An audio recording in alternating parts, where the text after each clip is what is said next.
This is Jamie Drummond for Good Food Revolution. I am here once again with the wonderful Jill Bucaro, who is joining us all the way from, you're in Georgia right now. Correct. Fantastic. And we are here to talk about breakfast cereals. Now, we have spoken about breakfast in general before, but Mhm. over the last couple of months, yeah, 3 months, I've been looking more and more at the breakfast cereal that I consume, which is not something I consume every single day. But that started our family looking at the nutritional panels on the back of our breakfast cereals. And I would like your take on breakfast cereals. Why are breakfast cereals so dominant within our culture? Because I was reading that it's mainly North America and the UK where breakfast cereals are such huge business, and the rest of the world hasn't really fallen foul to this as of yet. And Yeah. we'll see with developing nations and the like. But Yeah. I'd love your take on breakfast cereals. Well, I think currently, if you would just ask somebody like why they eat cereal, it's easy. Yeah. It's relatively inexpensive, and it's probably what we grew up on. Mhm. So it's the norm. So in a lot of ways, I think it's just we don't even think about it. It's like Yeah, that is for sure. one of the cereal things, or sorry, the breakfast things. But I mean, we're marketed to Yeah. for cereal in a way unlike a lot of other foods. I mean, up there with like, soda and, fast food, it's like these breakfast cereals. So we By see them soda, a you mean pop, as we would call it, right? yes. Yeah. Yeah. Yes, soda pop. Yeah. So it's really the marketing dollars are huge, Yeah. fed into cereal, and it's kind of twofold because it's popular for kids. So the marketing to kids, for kids cereal is gigantic, but I think cereal in general, is just a big marketing opportunity. Now, for the most part, throughout my research, um, most cereals, the vast majority of them, are pretty much bereft of any real nutrition. And Yeah. they're actually pretty bad for you because of the other things they contain. And then, Yeah. of course, there's the whole fact that the greatest majority of them are fortified because all of the goodness, all of the nutrition that is there naturally is taken out of them for the most part, for 99% of them, as far as I can Yeah. see. I was Yeah. curious to discover that one of the reasons for that is, in cornflakes, they take the germ out of there, which is where all the nutrition is. That's where all the essential oils are. They take that out because that goes rancid and reduces the shelf life. And that was done purposely a long time ago, like at the beginning of last century. Yeah. Yeah, I mean, shelf life is one thing, and then just I think palatability. Mhm. So, it's kind of like the white rice, brown rice. So they take, white rice people just like easy, mushy, easy to digest. So I think it's, similar with cereals. It's like stripping also to make, nothing grows in the shape of an O. Nothing grows in the shape of a flake really even. Yeah. So they have to kind of like reduce it all down. And that could be, I mean, a number of processes. I mean, a lot of cereals go through a number of processes. It's cooking, it's stripping, it's grinding, it's mushing back together, it's coating. I mean, there's so much to it. It's not found in its natural form. So even if they're using, whole grains to start, by the time it gets to, your bowl, they Yeah. have to fortify it. It would be nothing. I was curious to discover that breakfast cereal is basically the first processed convenience food that ever existed in our culture. Going back to in 1863, Reverend Sylvester Graham, who is basically seen as being, along with one of his followers, Dr. James Caleb Jackson, for basically making the first breakfast cereal, something they called granula, which was Yeah. basically making the inedible into the edible. So it was Mm-hmm. soaking corn husks, basically, or corn, sorry, not just the husks, overnight and hard, hard corn and making them into something a little bit more palatable. Now, this was a fellow who preached vegetarianism, so a man after your own heart there. His reason for not being into meat was he believed that it excited the carnal passions. And there seemed to be this strange thread of celibacy, which was aligned with the temperance movement back in 1863, that carries through to this would be Mr. Kellogg, of Kellogg's fame. Actually, he was one of the two brothers.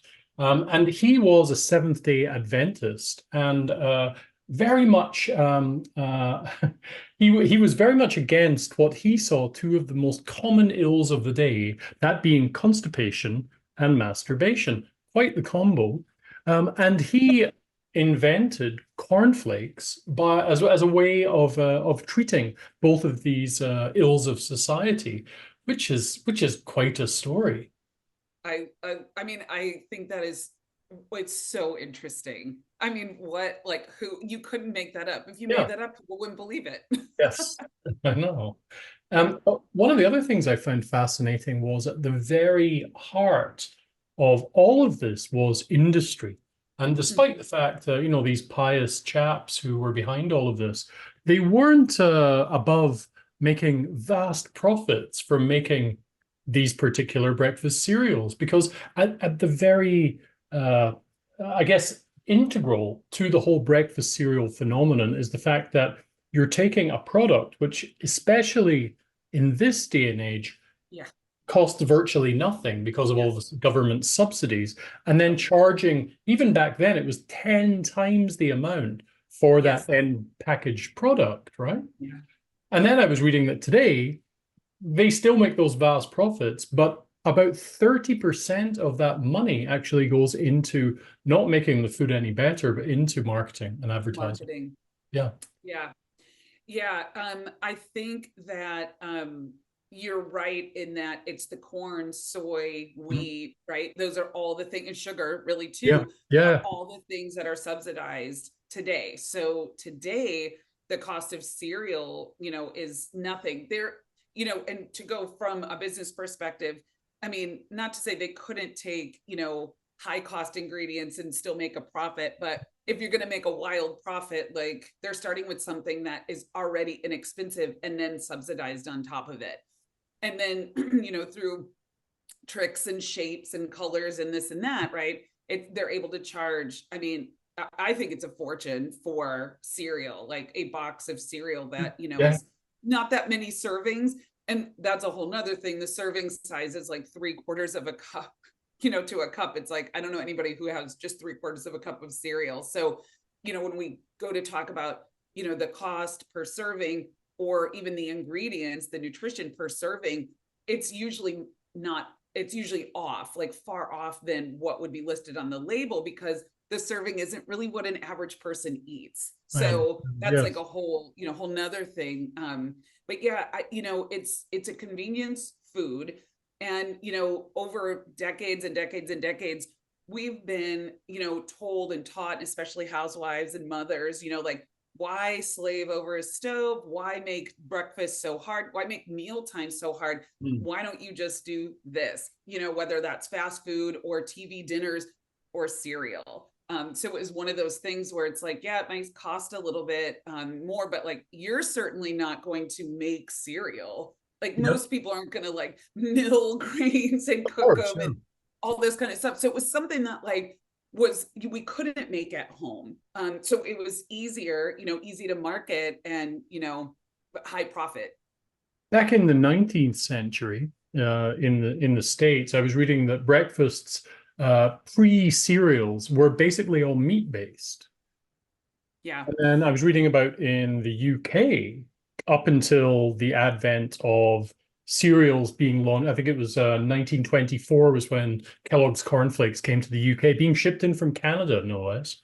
But the breakfast before that was kind of like gruel, porridge, oatmeal. Very much much more whole food like than any of this processed stuff, and all of that I mean, that just took off in a crazy fashion. And I was prey to that marketing back in my youth because they were very clever about how they had all the free gifts that you got in Oh certain my cereals gosh, that, right? that The would tie puzzles in. on the back. Yeah, but they would tie in with, say, a Doctor Who TV series that had just launched and all of that stuff. So, I'd Right. push my mother to get these things. And she was very good. We were never allowed sweetened cereals at all. Well, we weren't allowed obviously sweetened cereals, shall I say. Yeah. So we had Weetabix, which you don't really get in North America, and Rice Krispies, which Mhm. are they're not in the UK. They're not really seen as being a sweetened cereal compared to Yeah. many other things like Frosties or Frosted Flakes, as you would call Right. them. Right. And they're They're- not relative to that. sure, yeah, yeah, but they still have a fair bit of sugar in them. They do. Yeah. I mean, even the low sugar, cereals have, some sugar, plus it's high carbohydrate, which will Yes, yeah, process in your body as sugar. Um, and to start our day with that, and we talked about this when we talked about just our breakfast, in general, pancakes, waffles, toast, bagels, cereal, all these like really carbohydrate heavy foods tend not to work for most people for breakfast. Like they tend not to yeah, be the long-term fuel, like the steady energy and this steady, kind of release of sugar or energy throughout the day. They tend to cause crashes, and then excess hunger, and that's really any cereal. Now we add on, artificial colors, and the extra sugar and all that kind of stuff, and it's it's just thing on top of thing on top of thing that doesn't typically make for a good start to the day. The other thing I'll say about ingredient labels in cereals is this is another opportunity for food companies to do a little trickery with the labels and the ingredients. okay, So with sugar, for example, there's over 60 different names for sugar.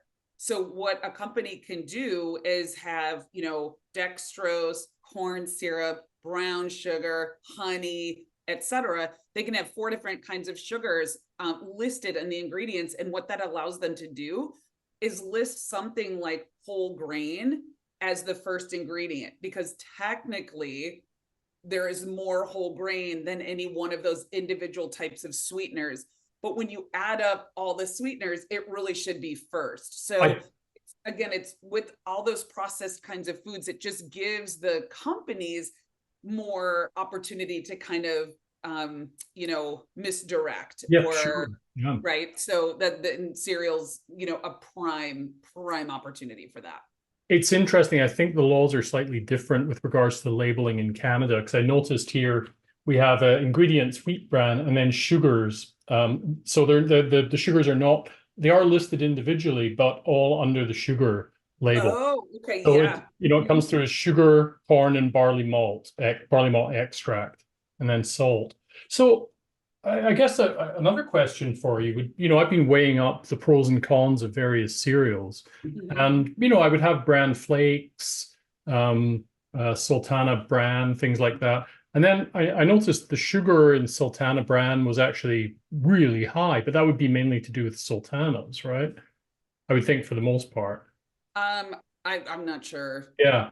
So, but I guess you have to weigh up the pros and cons because I was looking here at all bran. I enjoy all bran in the morning, and you probably think it's absolutely terrible, but I'm weighing it up, and you get in 1 cup. Mhm. So carbohydrates 56 grams, sugars 13 grams, which is a lot. I think the same in Rice Krispies is 3 grams up here in Yeah. Rice Krispies, right? But you're then getting fiber. You're getting Mhm. 79% of your daily fiber in that. So it's kind of like, all right, well, what do I want here, Yeah. I mean, I think that if you like cereal, I don't think it's like, good or bad. Like, I don't think it's a never have. I think Yeah. there's definitely better, cereals to have. And you can look at the ingredients on a cereal like anything else. And I say clean, meaning you should be able to understand and know what the ingredients are, Mhm, mhm. corn, bran, oats, even if it's sugar, honey, whatever that is. Yeah. So that's something to look for. And then again, with the labels, the lower sugar is great. They're all going to be higher in carbohydrates. It's just going to Sure. Yeah. vary. And then the ingredients, because again, those crops that tend to be subsidized also tend to be genetically modified, which Right. means tons of glyphosate or other pesticides, herbicides that are getting into the cereal. So even if it's like oats or wheat or corn, if that's genetically modified, if it's non-organic, you're Mhm. really Yeah. Yeah. getting a quite a load of those pesticides and those chemicals, I again, understand. now every day, right? So there, I think you can look for a lower sugar content. I think you can look for organic ingredients. I think you can look for cleaner ingredients that have less preservatives in them, like the BHTs and BHAs and things like that. Grains have a fairly long shelf life. These preservatives are to make them last, I mean, Yeah. Yeah. forever. If forever. So it's not like you're going to get fresh cereal, but there is an opportunity, I think, to get less of those preservatives in there and still, enjoy a cereal. If you were ever purchasing cereal for the Bucaro family, what would you pick up? Or So do you I just have, know at all? yeah. So there's a brand, it's from Thrive Market, and it's like basically a coconut, like a toasted coconut cereal, Oh, and wow. Okay. it's based like totally on coconut. So we do that sometimes. And I have my son who's now 14, but for years and years I'm like, you can pick out a cereal, but it has to have less than 6 grams of sugar, like per Yeah. serving. So, and that was like, again, we don't have that every day. It's almost like a treat, but that I thought was like a manageable amount. um and then I just look for things that are organic. There's new cereals coming out so often of Mhm. like more natural, I think because, or they're like gluten free. So they're made with like cassava or even white beans or quinoa. So I look for things like that because it tends to increase the protein. For me and my clients and myself personally, what tends to help me in the morning is something that has some protein and some healthy fat.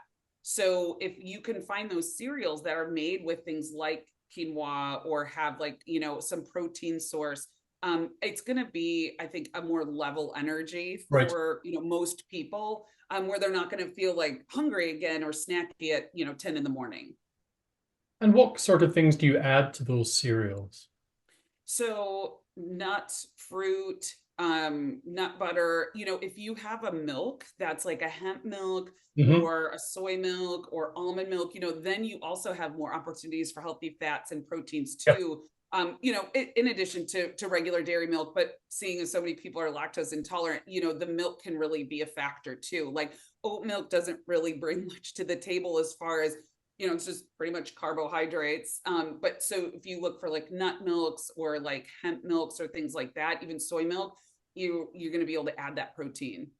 So recently, the CEO of Kellogg's had come out in a news and said that people that were poor or couldn't afford dinner should just have cereal for dinner. And Yeah. I mean, I think it goes back to it is one of the more affordable options, but I'm already not pro having it for breakfast every Yeah. day. I certainly don't want people to have it twice a day. So yeah, there you go. Marketing. Well, Kellogg's profits shot up during the pandemic simply because people could buy, people weren't going to the supermarket as often, so they were purchasing huge boxes of cereal, kind of living off that rather than make that extra trip to the stores. But I was hearing that cereal sales are actually going down in general, and they put this down to the lack of advertising that people are exposed to these days. Because when people watch television, when they're streaming, they see very Right. little advertising, which would have been the normal channel for getting that advertising, particularly hitting kids, right? Yes, that's exactly right. And that's a really good point. And I think, leads right to what you had said earlier, which was like so much of it goes into marketing. Yeah. So they make these big profits just to put it back into marketing. But if we're not seeing that on Netflix or Hulu or Yeah. whatever, then yeah, like I mean, although they still have an entire aisle in the grocery store. Yeah, So they they've do. got that going for them. Well, we could go on about this all day, but I know We you could. get back to a healthy your healthy schedule. Thank you very much for joining us at Good Food Revolution today, and we look forward to chatting with you next month. Sounds good. Thanks, Excellent. Take Jamie. care, Jill. Bye-bye.